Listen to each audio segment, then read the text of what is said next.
everybody. We're going to do something a little bit different today. I have no guests today. Today, you are the guest. I want to talk to you about something that I think is really important, especially for women. But if you're a man and you're watching this can apply to everybody. And if it doesn't apply to you, it might help give you some insight into what's going on with your spouse or your daughter or your mother. Um, so I want you to pretend like it's just me and you having kind of a private conversation, okay? This is coaching. I'm going to coach today. So what I want to talk about is how we as women feel, at a certain point in our lives after we've, gotten our career or we've gotten married and had kids or we're part of the community, things like that, like how that can sometimes change us, how we can sometimes get lost in all the roles that we have to play and expectations that are put upon us because of that. And I'm speaking from personal experience. I've raised 3 kids, been married and divorced, had numerous jobs, searching for what I thought I wanted to do. And I know even, at my age now, which I'm almost 49, I've been around for a while. The kids are now raised and gone, and, there's grandkids and stuff like that. And so I feel like I've gotten to a point where I can really expound on this because I've been experiencing this like my whole life.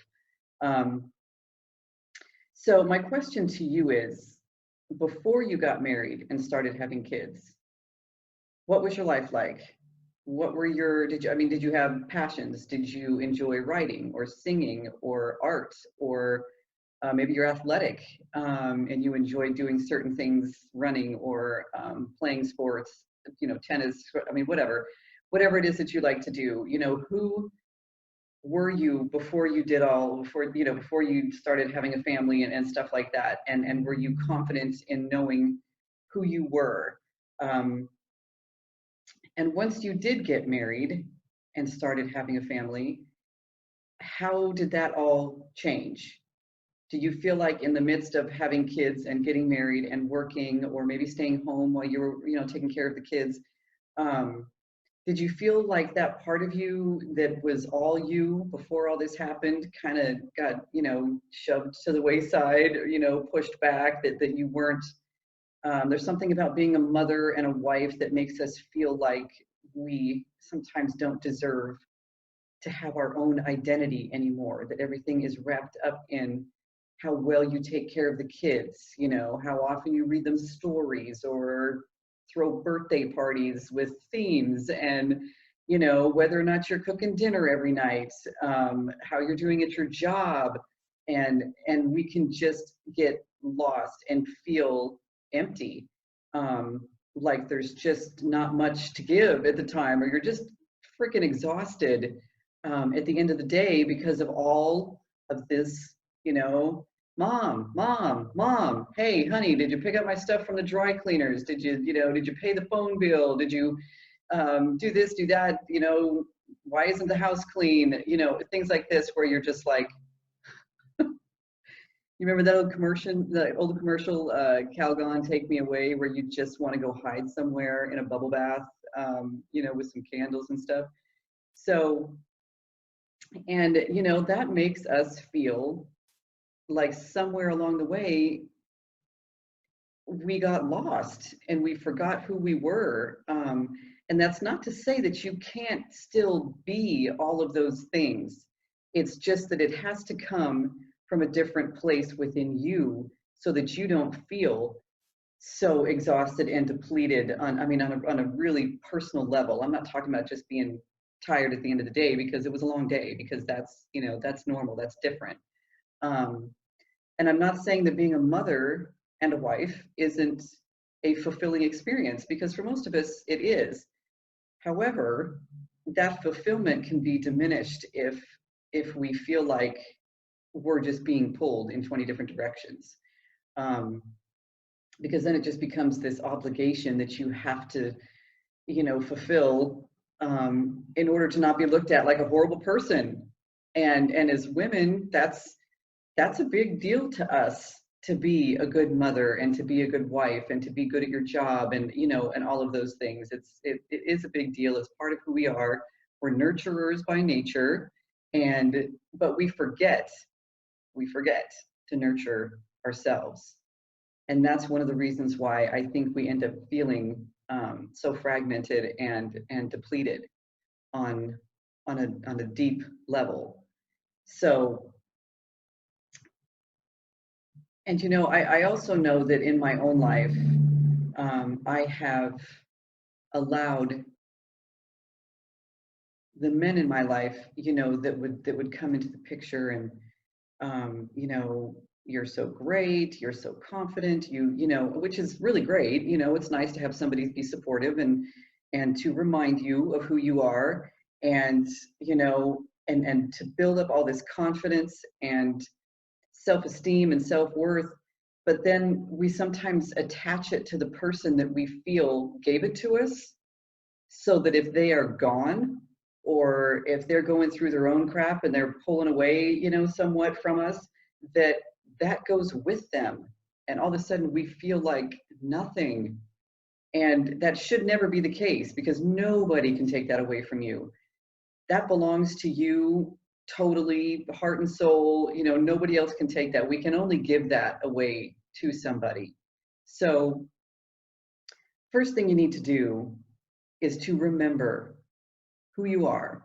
If you've got thought processes and beliefs rolling around in your head saying, I'm not good enough, I can't ever get this right, there's not enough time in the day, I'm never going to be the mother I want to be, or the mother that my mother was, or whatever, and you need to get a mental image that there is a cassette player in your head, and I want you to hit the eject button, pull that thing out, pull all the tape out of it, like we used to do with cassette tapes, to where it can't be played again. And I want you to stick a new one in there that is constantly reminding you of who you are. You are good enough. You're more than enough. Once you remember who you are, that's not even going to be in question anymore. And then all of these things that you feel are pulling you apart and fragmenting your life and your psyche, it won't happen like that anymore. You, instead of allowing people to pull pieces off of you to where you just feel like a dish rag on the floor, you will feel powerful. You will feel confident in knowing who you are. There will be boundaries that you're not going to allow other people to cross. They don't get to pull that from you. If this is something that you want to give, then you give it. If you don't want to give it, you don't. But when you give it, it's coming from a place of, this is who I am. I am all about love. I'm about nurturing. Yes, kids, we're going to do this today. I'm going to do this with you. We'll do that. But then you also pull back when you need to pull back and say, hey, kids, mommy's a person too. I'm not just your mom. I'm a person. I was a person before you got here. I have to go take care of me. And that teaches them boundaries. It teaches them respect. It teaches them to not just think that your only reason for existing is to, constantly be at their beck and call and do what they want and drive them all over the place and everything else. They need to learn that. And by you doing that, as they get older, they will, and get married and have kids, they will understand that better and hopefully won't get into this place where you have been for them. And the same thing goes with your job. The same thing goes with your husband. People will only treat you the way you allow them to treat you. And so once you put up some boundaries, when it comes to marriage and when it comes to relationships, that's a little trickier because it's an adult interaction and exchange. There's a lot of history and personal programming that's gone into the other adult along with yourself that can cause emotional triggers and and things like that. But I don't believe that two people, when they get married, are supposed to turn into one person. And I feel like that's a really detrimental way of looking at a relationship. You are supposed to be a whole person, confident, secure, driven in knowing who you are. And your spouse is supposed to be that same thing.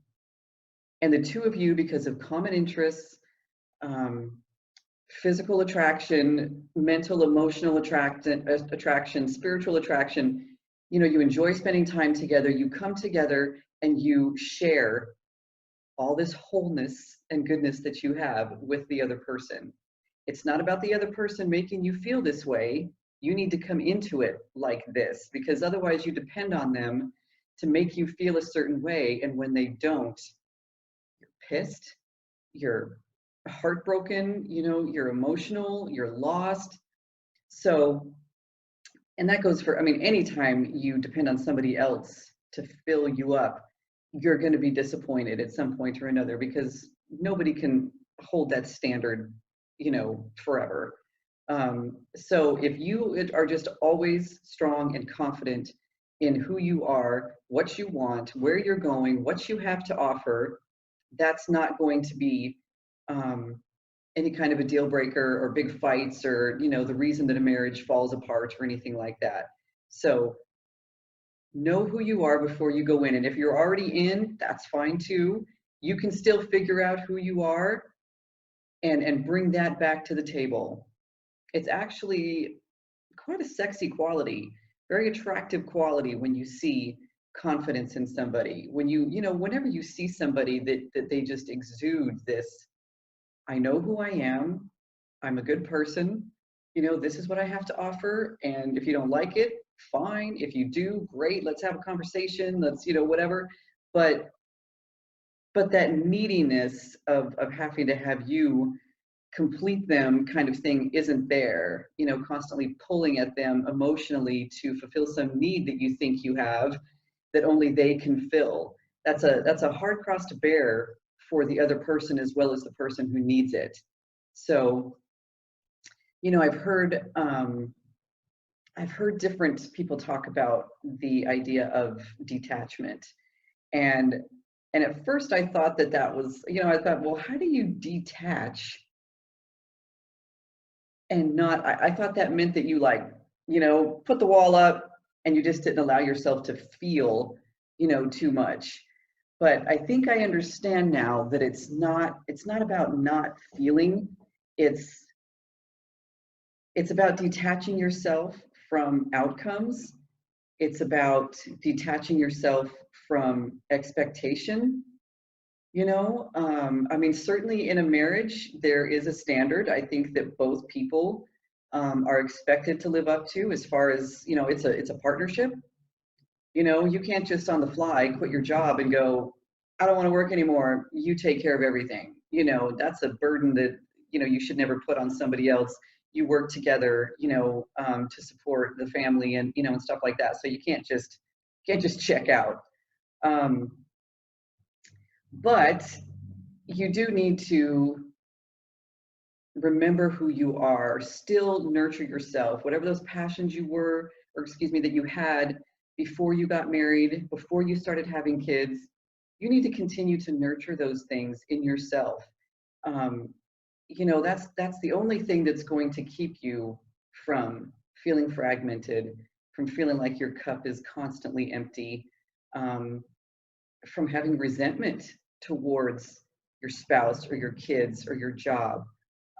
You have to remember who that person was. And if you never knew, take a trip inside and figure it out, who you are, because everybody around you is going to benefit as well as yourself.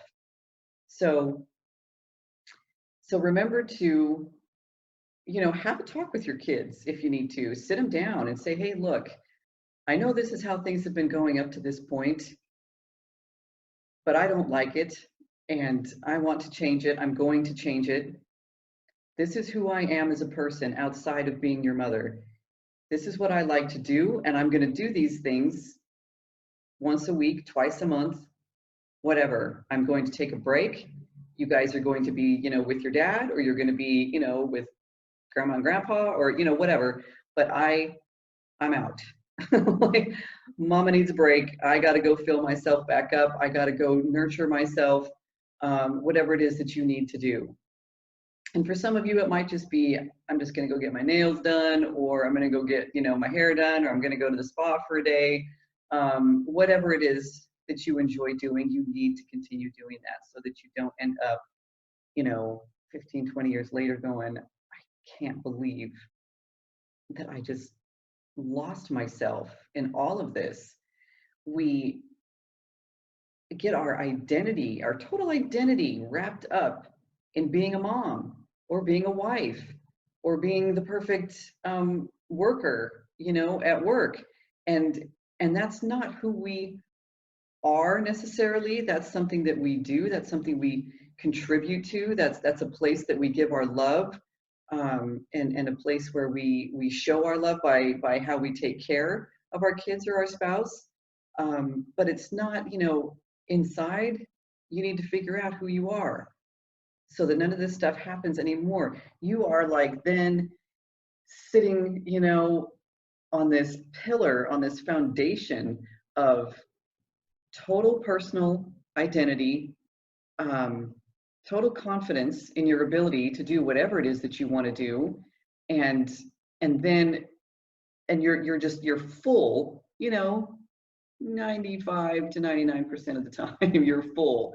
So when the kids need you, when your husband needs you, when the job needs you, when the church needs you, or the community needs you, or whatever, it's overflowing. It's spilling out of you. You have plenty to give. It's not being taken from you. You don't feel like it's being taken from you, or that if you don't give it, you're going to be, frowned upon by other people. You're just sitting from this great place. And when things come to you that want things from you, and it kind of pokes you, like you're like, I don't think I want to do that. Don't do it. There is nothing wrong with saying no. You don't have to be mean. You don't have to be rude. You just say, not right now. I'll do it when I can do it. When I can't, I won't. That helps to build that foundation of personal strength too, when you start saying no to certain things and you're okay with it. Whatever the other person thinks about it, none of your business. Really, none of your business what anybody else thinks about you. The only business is what you think about you. That's yours. And that's the only thing that counts.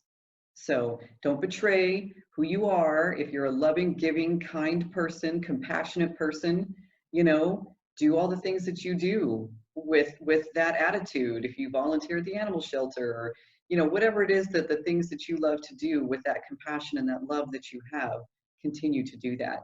When things come in that contradict that, or you feel like it's going to deplete you, no. The answer is no. Thank you. Ask me again in the future maybe, but right now that's not going to work for me. So, and don't ever feel bad about it. Don't ever feel guilty about it. So, lesson for today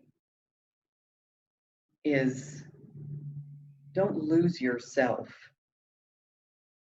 in what society tells you your roles are.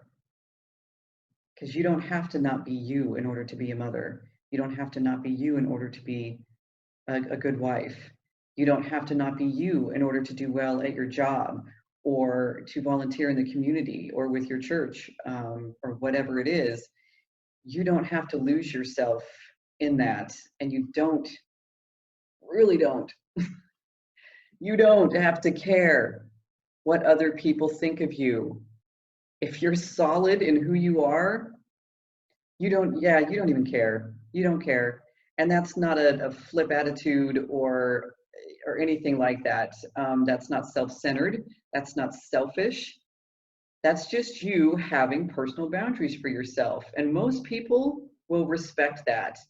And your spouse will end up respecting it, and your kids will end up respecting it, and they will become better people, because what they witnessed in you is something that they will want to emulate as they get older and start going out into the world and having families of their own.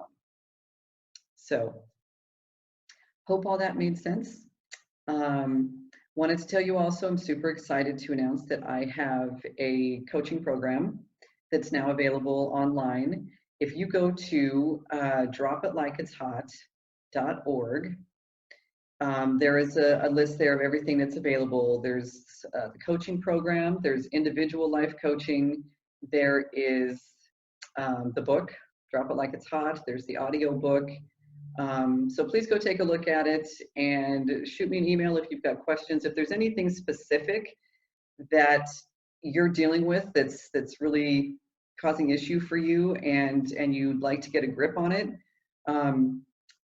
send me an email and I'll do a show about it, or I'll have you call in while I'm on this, while we're doing the show, and have a conversation about it. So please let me know about any questions that you may have, and I will talk to you all soon. Thank you so much for being my guest today, and I hope the information that I gave you was helpful. So I will see you soon.